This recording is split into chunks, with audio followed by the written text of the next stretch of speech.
Guy Mannering. The Astrologer is a novel by Sir Walter Scott, published anonymously in 1815. According to an introduction that Scott wrote in 1829, he had originally intended to write a story of the supernatural, but changed his mind soon after starting. The book was a huge success, the first edition selling out on the first day of publication. Plot background: Guy Mannering is set in the 1760s to 1780s, mostly in the Galloway area of southwest Scotland, but with episodes in Cumberland, Holland, and India. It tells the story of Harry Bertram, the son of the Laird of Ellangowan, who was kidnapped at the age of 5 by smugglers after witnessing the murder of a customs officer. It follows the fortunes and adventures of Harry and his family in subsequent years, and the struggle over the inheritance of Ellangowan. The novel also depicts the lawlessness that existed at the time, when smugglers operated along the coast and thieves frequented the country roads. Plot summary: Guy Mannering, after leaving Oxford, is travelling alone through some of the wilder parts of Scotland. After losing his way at nightfall, he is directed to Ellangowan, the home of Mr. Godfrey Bertram. The friendly but incompetent Bertram welcomes him, although his wife is in labour with the first child. As they await news, Mannering meets Domine Sampson, a learned but socially inept tutor, and Meg Merrilies, a wild-looking, strident gypsy woman, who has come to tell the child's fortune. The young student, however, offers to do this from the stars, and predicts that 3 periods of the boy's life will be very hazardous.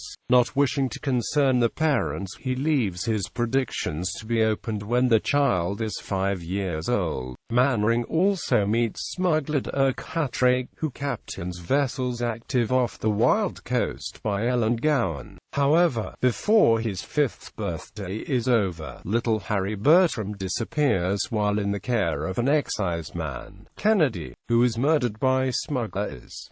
No trace can be found of the child, though Kennedy's body is found at the foot of a cliff. In her distress, his mother goes into labor once again, and after giving birth to a daughter, she dies. 17 years elapse, and Mannering, now a colonel, returns from India and visits Scotland once again. He arrives at Ellangowan in time to be present at the death of the now destitute Godfrey Bertram. The possessions and home of Bertram and his daughter Lucy are being sold. Mannering attempts to buy the estate, but is called back to England to attend to his own daughter, who is reported to have a lover. So misses the sale. The Ellangowan estate is purchased at a reduced rate by the conniving Glossan, whose unscrupulous dealings have been one of the causes of the Bertrams' downfall. The estate is sold on the condition that if the male heir is found, the estate will return to the Bertram. Mannering's daughter Julia has in fact been entertaining the affections of Van Beest Brown, a young cavalry officer from her father's regiment. Though she does not admit this to her father, Brown is unsure of his parentage, having been raised in Holland, and told that though born in Scotland, he was rescued at a young age from smugglers. Colonel Mannering in fact believes that he killed Brown in a duel in India, a fact which weighs heavily on his conscience. Mannering brings his daughter with him to Scotland, and rents a house called Woodbourne, not far from Ellangowan. He invites Lucy Bertram to be a companion for his daughter, and Domine Sampson to be his librarian. Brown follows Julia Mannering to Scotland, taking a roundabout route to explore some of the wilder parts of his birth country. He dines at an inn called Mumps Hall, where he meets a jolly farmer, Dandy Dumont.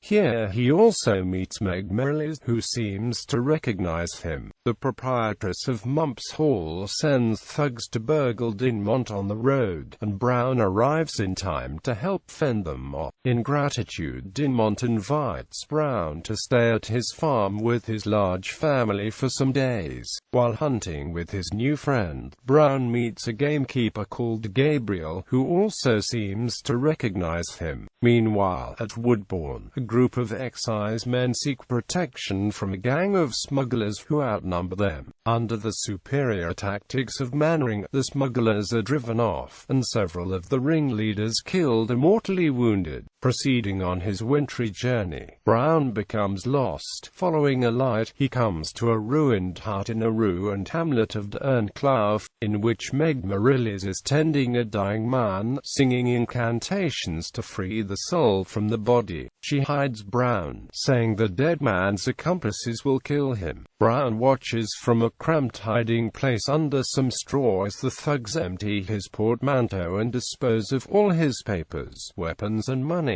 In the morning, Meg shows him the road and gives him her well-laden purse, exacting at the same time a promise that he will come to her immediately whenever she calls him to do so. He continues on his way. Writing to a friend, Julia makes great fun of the Domine's peculiarities, and mentions Lucy's discouragement of her suitor, young Hazelwood, because she has no fortune and he is wealthy. Julia then describes with horror the sudden appearance of Brown, who intercepts them on a path through the woods. Hazelwood, nervous from the smugglers' attack, threatens Brown, who tries to disarm him. In the struggle, Hazelwood is shot in the shoulder. Brown is now a wanted man and on the run, although Hazelwood acknowledges that the shooting was accidental. The attorney Glossan, now a justice of the peace, is indefatigable in endeavoring to trace Hazelwood's attacker, in the hope of ingratiating himself to the Hazelwood family. He hears with pleasure that the jailer McGuffog has a man in custody. However, the man is not Brown but Dirk Hattrake, a Dutch smuggler known well to Glossan, who has in the past been his accomplice. Hattrake warns Glossan that Harry Bertram has been seen in Scotland. Glossan engineers Hattrake's escape from custody, and meets him in a hidden smuggler's cave, close to where Hattrake caused the death of Kennedy. It is revealed that Glossan was involved with the smugglers who committed the murder, and gave them the child to dispose of. Hattrake explains that the child was adopted and educated in Holland, and that he has recently been seen by an ex-smuggler, Gabriel, in the local hills. He also reveals that it was Harry Bertram Brown who injured Hazelwood. Glossan is determined to kill the young heir. An elderly aunt of Lucy Bertram's dies in Edinburgh, generating hope that her fortune may have been left to Lucy. Mannering, accompanied by the Domine, travels to Edinburgh to place the matter in the advocate Mr. Pleadell's hands. He strikes up a lively friendship with Pleadell, but they find that the old lady has left her estate to the heir of Ellengowan. When he is found, they learn from a serving maid that Meg Merrilies planted the idea that Harry Bertram is alive in the old lady's head. Dandy Dumont is also there, and his robust honesty earns Mannering's respect. Despite the class divide, Harry retreats to Cumberland, and writes to his regiment for replacement papers. He also manages to correspond with Julia, whose letter draws him back to Scotland. He is landed at Ellengowan, and he explores the ruined castle beside the modern estate, finding it strangely familiar. There he encounters Glossan, who promptly has him arrested for shooting Hazelwood, and lodges him in the dismal bridewell adjoining the custom house at Portonferry. Here he is visited, unexpectedly, by Dumont, who has heard from Gabriel of his being in danger. Dumont manages to convince McGuffog to allow him to stay the night in Harry's cell. Meanwhile, the colonel has returned from Edinburgh. Meg Merrilies intercepts the Domine on a ramble, and sends an urgent note by him to Mannering. She also stops young Hazelwood, and tells him to cause the soldiers who have been withdrawn from Portonferry to be sent back there instantly. Glossan has warned Hazelwood's father of an attack on his estate, in order that Portonferry is left unguarded, so that Glossan's men can attack and kill Harry Bertram. During the night, the custom house is fired by a gang of ruffians. Strangely, however, Bertram and Dumont are assisted to escape, and led to a carriage.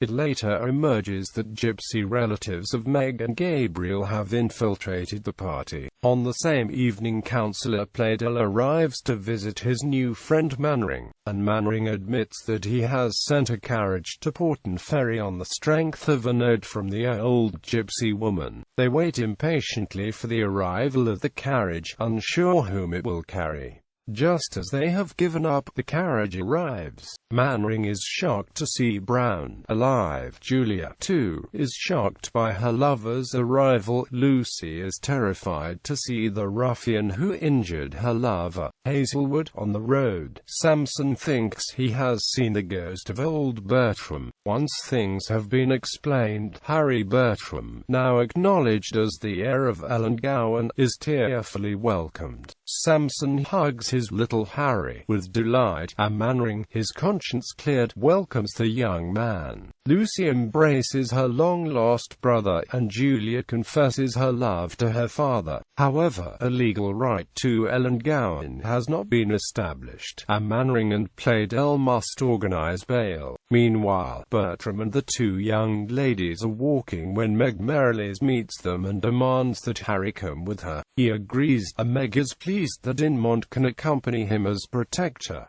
The women then meet Hazelwood, and send him to follow on horseback. Meg leads the way to the Dernclough hut and arms them, then takes them to the smuggler's cave. Here the three men overcome Hatterake, but Meg is mortally wounded in the struggle. Hatterake is imprisoned, and crowds gather at Dernclough, where Meg is dying. They welcome the heir of Ellangowan with delight. Meg's dying revelations, along with testimony from Gabriel, furnish sufficient evidence to arrest Glossan. Also, in prison, Glossan bribes McGuffog to obtain access to the smuggler's cell in order to concoct a defense. In fury, Hatterake kills Glossan, then hangs himself. Having recovered the property of his ancestors, Harry Bertram is able to discharge all his father's debts. With the help of Julia's dowry, he builds a new mansion, which includes a snug chamber called Mr. Sampson's apartment, and a separate bungalow for Colonel Mannering. Harry's late aunt's estate has also reverted to him, but he resigns it to his sister on her marriage to Hazelwood. Characters: Mr. Guy Mannering, afterwards a colonel in the Indian Army. Mrs. Mannering, his wife. Julia Mannering, the daughter. Lieutenant Archer, a favourite of Mrs. Mannering. Mr. Godfrey Bertram, of Ellangowan. Margaret Bertram, his sister. Harry Bertram, his son, alias Van Beest Brown. Lucy Bertram, his daughter. Mr. Charles Hazelwood, her lover. Domine Sampson, a village schoolmaster, and afterwards Harry's tutor.